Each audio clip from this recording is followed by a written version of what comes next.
São João 5, 24. Na verdade, vos digo que quem ouve a minha palavra e crê naquele que me enviou, tem a vida eterna e não entrará em condenação, em julgamento, mas passou da morte para a vida. Então você já foi julgado, entendeu? Imagina você cometendo um crime. Você ficaria preocupado, mas você iria procurar o melhor advogado que tem. Mas se o advogado não desse conta de defender você lá, não provasse você, você ficaria preocupado do mesmo jeito. Mas nesse caso aqui não, o próprio juiz, ele é teu advogado, né? E ele pagou o preço, ele foi lá e pagou o preço. Então não tem mais o que você ter medo, porque ele já pagou o preço, você já foi dado como livre, né? Como é que chama quando a pessoa é livre da condenação? Inocente, né? Você foi feito inocente já, ou seja, ele justificou você. Você não fez nada para Deus você está completamente livre. Ele tirou todo o seu pecado, sua culpa, ele pagou o preço, né? Você agora é inocente, então não há mais preocupação mais, mesmo. Então o julgamento, você não vai ser julgado, você vai julgar.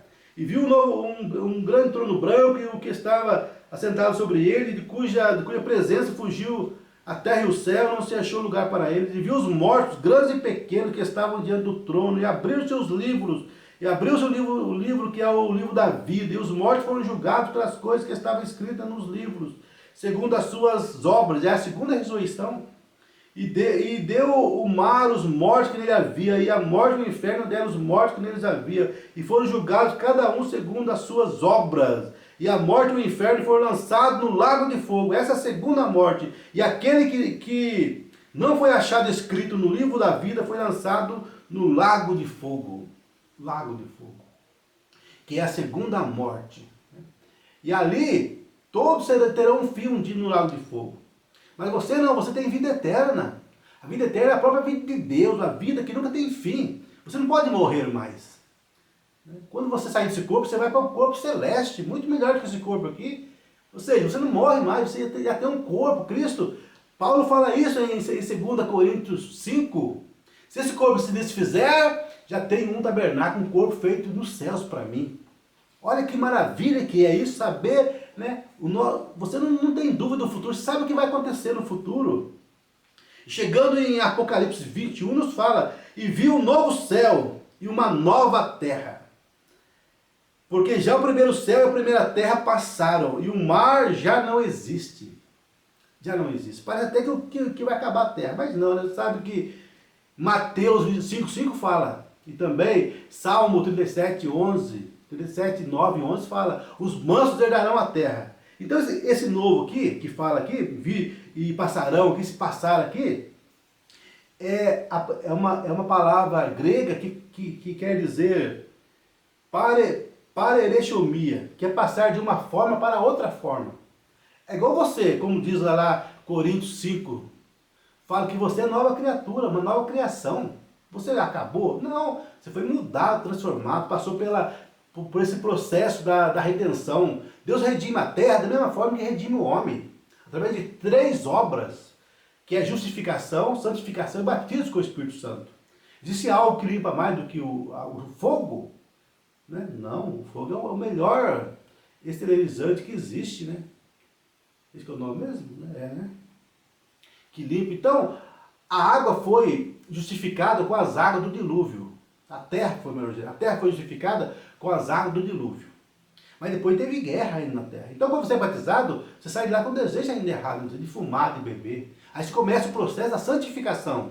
E a terra foi santificada aonde? Com o sangue de Jesus Cristo, há 2000 anos, quando o sangue caiu sobre ela. Mas mesmo assim, ainda continua a guerra na terra. E até o milênio ainda é santificação. A terra ainda está em santificação ainda. Mas agora não. Depois que acabar o milênio, então a terra recebe o seu batismo de fogo. Como João falou ali, João falou o quê? João Batista falou, eu batizo com água, mas após mim virá um que batiza com o Espírito Santo de fogo. E o fogo desce em você e queima todo o pecado que há em você. E o fogo descerá sobre a terra também e queimará todo o pecado da terra. Então será uma nova terra, que vai queimar toda doença, espírito, o céu. Quando fala céus, né, E vi um novo céu e uma nova terra. Um novo céu. Sabe que o céu vai acabar? Não. É a atmosfera. Um palmo acima da sua cabeça já é céus. Céus. Então os céus serão queimados e a terra será queimada, purificada. E vai explodir. Até o H2O da terra vai explodir. Vai ser uma grande explosão na terra. Os vulcões, tudo isso vai se transformar, vai queimar tudo e vai surgir uma nova terra. É por isso que você vê aqui, e viu um novo céu e uma nova terra, porque o primeiro céu e a primeira terra já passaram, e o mar já não existe. Se você for lá para 2 Pedro 3, você vai ver lá o processo que vai levar isso. 2 Pedro 3, vamos ver rapidinho lá para você não ficar talvez com alguma dúvida, como é que vai ser isso? Isso está em 2 Pedro, capítulo 3, versículo 8. Não, deixa eu ver aqui. 2 Pedro, capítulo 3, versículo 10. Mas o dia do Senhor virá como ladrão de noite, no qual os céus passarão com um grande estrondo. Um grande estrondo vai vir e vai fazer isto. No qual os céus passarão com um grande estrondo, e os elementos ardendo se desfarão, e a terra e as obras que nela há se queimarão. Havendo, pois, de perecer todas essas coisas, que pessoas nos convém serem santo trato e piedade, aguardando e apressando-vos para a vinda do dia de Deus, em que os céus e a terra, que os céus em fogo, os céus, tá vendo? No plural, e os céus em fogo se desfarão. Então os céus vai acabar, vai queimar, mas não, é atmosfera, entendeu? Um palmo assim na sua cabeça já é céus. Atmosfera. Se queimarão. E em fogo se desfarão, e os elementos ardendo se fundirão. Mas nós, segundo a sua promessa, aguardamos novos céus e nova terra, em que habita a justiça. Quando ele fala que os mansos herdarão a terra, isso é o que no português? Herdarão é um objeto, é um artigo, né, definido, não é? Os mansos herdarão a terra. Não está falando uma terra, mas os mansos herdarão a terra. Ou seja, herdar algo, herdar quer dizer algo que está ali, não é mesmo? Os mansos herdarão, não uma outra terra. Deus não vai fazer uma outra, não. É essa terra. A Bíblia fala que Deus fez a terra para o ser humano habitar nela. Então, nova terra é igual você, nova criatura. Quando você se converte e está em Cristo, é nova criatura. Uma nova pessoa. Uma nova pessoa. E viu um novo céu, Apocalipse 21. E viu um novo céu e uma nova terra. Porque já o primeiro céu e a primeira terra passaram. E o mar já não existe. O mar já não existe. Estou falando dessa terra mesmo. O mar não existe. Porque, gente, e eu, João, vi a cidade, a nova Jerusalém, que de Deus descia do céu, adereçada como uma esposa ataviada para o seu marido. Se você fizer a conta aqui, medir o tamanho dessa cidade, vai dar mais ou menos metade do Brasil. Como que essa cidade vai descer lá em Sião, se o mar ficar lá ainda? Então o mar não vai existir. Por isso que a cidade vai caber no Monte Sião. Só a cidade vai ser a capital o capital do mundo, aonde a noiva, a igreja, vai viver com seu marido, e com os 144 mil judeus que são os eunucos da noiva, que vai cuidar da noiva ali na eternidade. Mas vem a pergunta, não é mesmo? Mas o sétimo é o final, não tem o oitavo dia, não tem outro dia depois do sábado. Aonde você vai arrumar outro dia para fazer a eternidade? Você que é um tipologista, né? Não tem outra festa, mas tem sim, quer ver? Está em Levítico 23, versículo 36. Fala de outro dia, depois do sétimo. Está escrito assim, Levítico 23, versículo 36. 7 dias oferecereis ofertas queimadas ao Senhor. Ao oitavo dia tereis santa convocação. Oitavo dia, mais um dia. Oitavo dia. O 8 quer dizer o quê? Eternidade. Viu como é que a palavra é perfeita? Ela enquadra perfeitamente? Né? E Moisés também está afiado ali, viu? Eternidade. O 8 então é eternidade. Nunca tem fim, entendeu? Como é que é o 8 mesmo? Né? Nunca tem fim o 8. É um círculo ali que vai indo ali que nunca termina. Então, no 8º dia tereis santa convocação, é uma festa, santa convocação. E oferecereis ofertas queimadas ao Senhor. Dia solene é, nenhuma obra servil fareis. Gente, vai ser eternidade ali para sempre ali. Uma vida maravilhosa. O Paulo fala isso. O que não subiu no coração do homem, o homem nunca imaginou, é o que Deus tem reservado para aqueles que o amam. Olha que maravilha, gente. Não sei porque a pessoa fica com dúvida. Eu vou seguir a Cristo, mas vou deixar meu cabelo crescer, a mulher fala. Eu não vou usar calça comprida mais, eu não vou mais usar short. Você quer comparar isso com a eternidade, gente? Esse lixo que o mundo é, essa vaidade que o mundo é, que o mundo tem. Né? Eles não querem a palavra, mas você não, você faz a escolha correta. Deixa o mundo escolher o que eles querem escolher, mas você vai perder o melhor. O melhor. A coisa mais maravilhosa. Olha que maravilha falando aqui, você viu? E ouvi uma grande voz do céu que dizia: eis o tabernáculo de Deus, com os homens, pois com eles habitará, e eles serão o seu povo, e o mesmo Deus estará com eles, e será o seu Deus. Esse é o futuro da igreja. Você conhece algum futuro melhor que esse aqui? Né? As pessoas ficam aí buscando futuro. Qual é o futuro da terra? Gente, nem o presidente vai dar conta desse Brasil, desse mundo. Você está esperando ver um presidente bom aí, alguém que resolva o problema da terra? Não, vai ser sempre continuar na mesma coisa. O pecado vai vir cada dia, mais e mais e mais. As mortes vão acontecer, as guerras vão acontecer. Né? Essa sujeira, por quê? Porque o rei desse mundo é Satanás. Você viu ali em Mateus 4, ele oferecendo para Jesus o mundo? Porque é dele o mundo. Se você me fizer isso, Jesus, me adorar, eu darei o mundo todo. Por quê? Porque é ele que comanda esse mundo é dele. Você espera algo de bom desse mundo?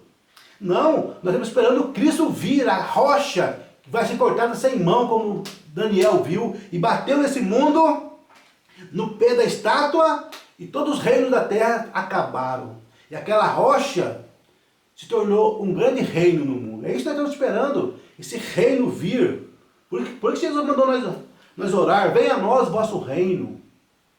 É isso que a igreja está esperando, né? Aguardando, né?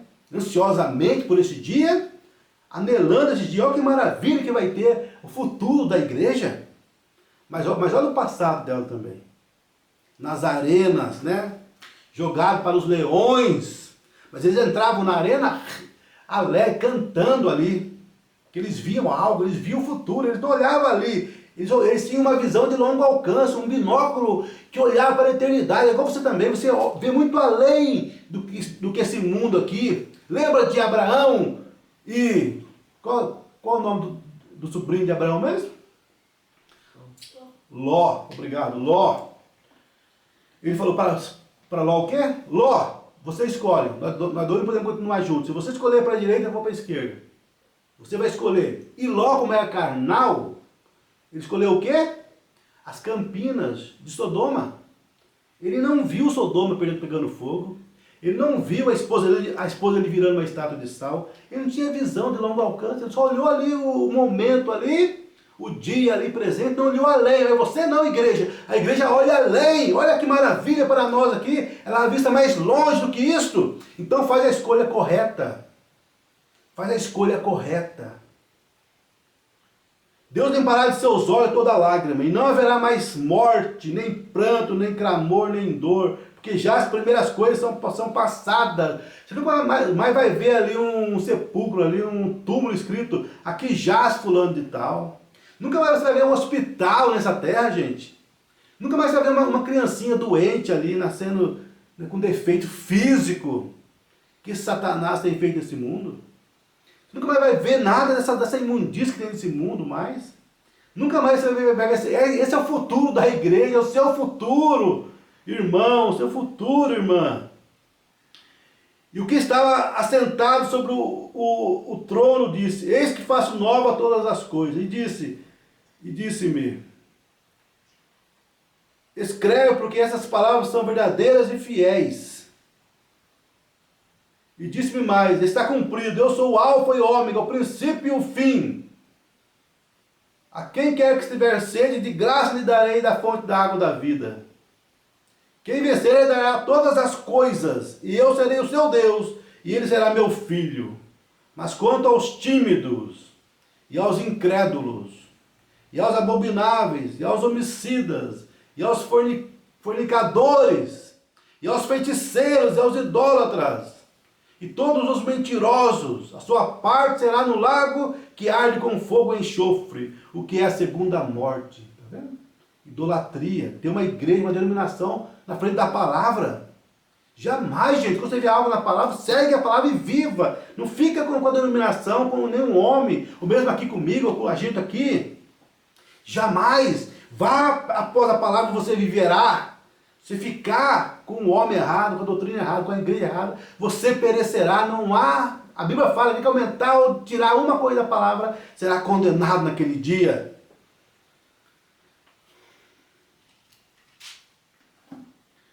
Olha o futuro da igreja. Apocalipse 21, 22. E nela não vi templo, porque o seu templo é o Senhor Deus Todo-Poderoso e o Cordeiro. E a cidade não necessita de sol nem de lua, para que nela resplandeça, porque a glória de Deus a tem alumiado. E o Cordeiro é a sua lâmpada. E as nações andarão à sua luz. E os reis da terra trarão a ela a sua glória e honra. E as suas portas não fecharão de dia, porque ali não haverá noite. E a ela trarão a glória e honra das nações. E não entrará nela coisa alguma que contamine e cometa abominação e mentira, mas só os que estão escritos no livro da vida do Cordeiro. E mostrou-me o rio puro da água da vida, claro como cristal, que procedia do trono de Deus e do Cordeiro. No meio da sua praça, de uma e da outra banda do rio, estava a árvore da vida, que produz 12 frutos, dando seu fruto de mês em mês. E as folhas da árvore são para a saúde das nações. E ali nunca mais haverá maldição contra alguém. E nela estará o trono de Deus e do Cordeiro. E os servos o servirão. E verão o seu rosto, e a sua testa dará seu nome. E ali não haverá mais noite, e não se necessitarão de lâmpada nem de luz do sol. Porque o Senhor Deus os alumiará. Os alumia. E reinarão para todo sempre. Você será rei, né? Rainha sobre todo mundo. E a Bíblia diz que na segunda ressurreição, vão ser julgadas as pessoas. Vai ter um julgamento, não para a noiva, a igreja não tem julgamento, mas vai ter julgamento para as pessoas. E tem pessoa que vai ser salva porque deu um copo d'água para um dos irmãos. Ali vai ser um julgamento perfeito e justo. Vai ter pessoa que vai ser salva ali, gente. Na segunda ressurreição, mas não fazia parte da noiva de Cristo. Não era ovelha.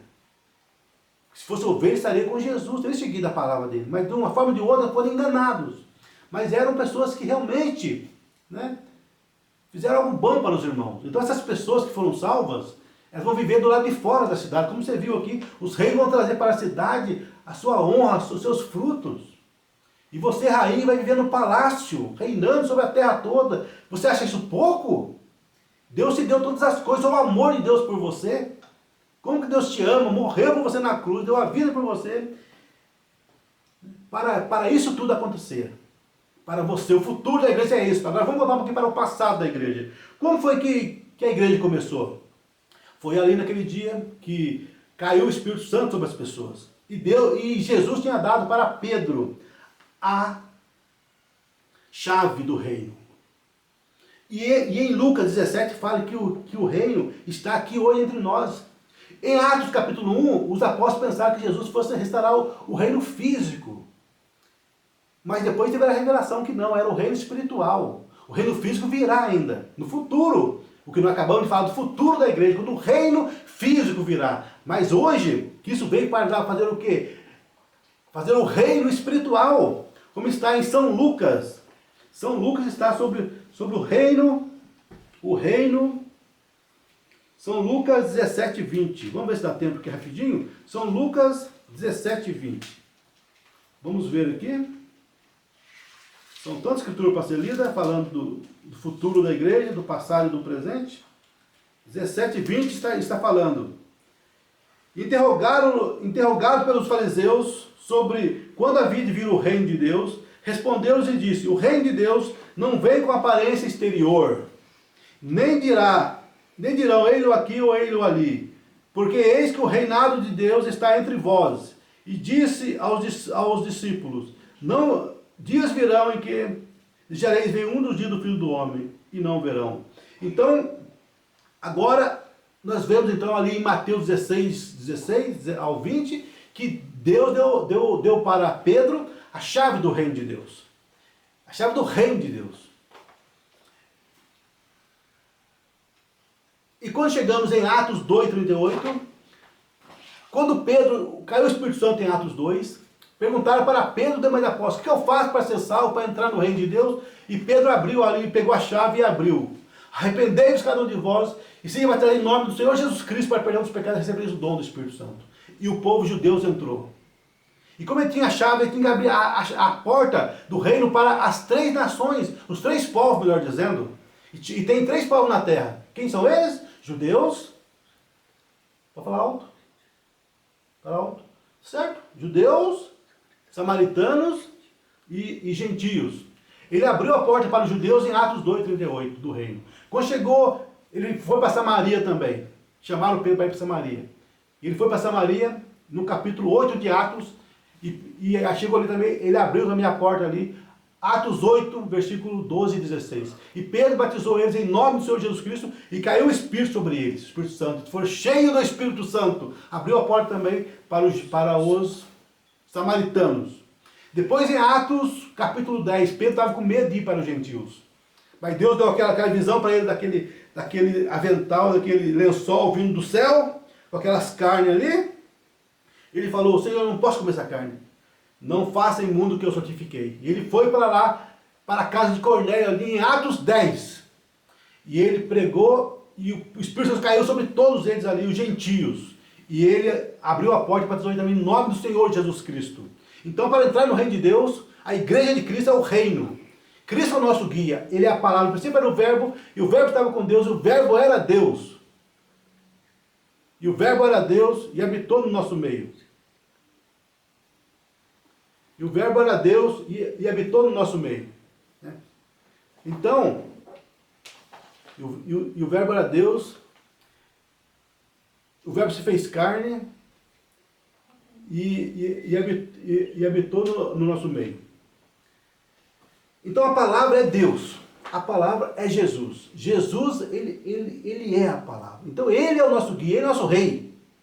Ele nos guia, não denominação, não homens. Né? Quando a Bíblia fala ali em Hebreus 7, Hebreus 13:7, né? Ele fala, obedecer ao vosso pastor que falou a palavra de Deus. O Mombrana fala, tá vendo? Colocou a palavra na frente. Seguiu o pastor que prega a palavra de Deus. Nosso líder é a palavra. Quando o homem nega a palavra, você não pode, né, continuar no sistema de homem. A Bíblia vem e fala em Apocalipse 18, sai dela, povo meu, sai dela, povo meu.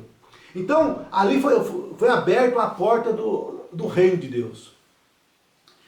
E depois, Paulo foi o apóstolo aos gentios e veio trazendo a mensagem. Todos os eleitos crerem em apóstolo Paulo. Os outros chamavam Paulo de machista, não sei o que, odiador de mulheres, mas os eleitos ouviram Paulo e creram que ele era homem de Deus. E aceitaram a sua mensagem. Depois dele, veio outros homens de Deus também. A igreja veio seguindo ali naquele tempo de morte, do reinado ali de Nero, mataram o cristão, jogavam na arena.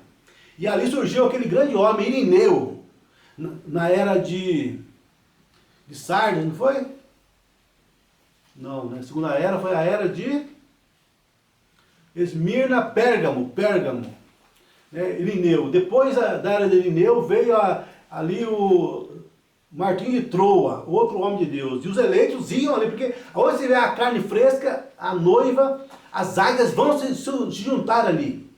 E os eleitos, a igreja foi sendo formada durante esse tempo todo. Depois, na quarta era, veio o grande São Columba.